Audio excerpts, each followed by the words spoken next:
আসসালামু আলাইকুম গাইস, কেমন আছেন আপনারা? আজকে আমাদের ছোট শাহজাদাকে নিয়ে আসলাম মসজিদ বাজার। ব্ল্যাক কালার মহিষ নিবে আমাদেরকে বলতেছে। এর থেকে জিজ্ঞেস করলাম কি নিবা, বলতেছে ব্ল্যাক ব্ল্যাক। বিশাল একটা ব্ল্যাক মহিষ দেখলো। এই যে মহিষ, দরদাম চলতেছে এখন। মহিষটা অনেক বড়, একদম হায়দারি মহিষ, ইন্ডিয়ান গুজরাটের মহিষ। এই শাহজাদা মহিষের গায়ের উপর উঠবে বলতেছে, এই উঠে গেল। অনেক সাহস, মাশাল্লাহ, ভয় পাচ্ছে না, বসে আছে মহিষের উপরে। আমাদের সাপের মেয়ে, এই আমাদের কালো মানিককে তুলতেছি।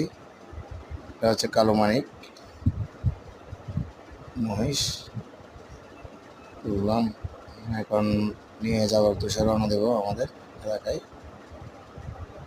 বিশাল এক মহিষ তুলতে তুলতে দেখলে রোডে বিশাল যেটা বিশাল এক জ্যামে একটু পড়ে গেছি। কতক্ষণ লাগে আল্লাহ জানে। দোয়া করবেন যাতে সে সমস্ত বুঝতে পারে।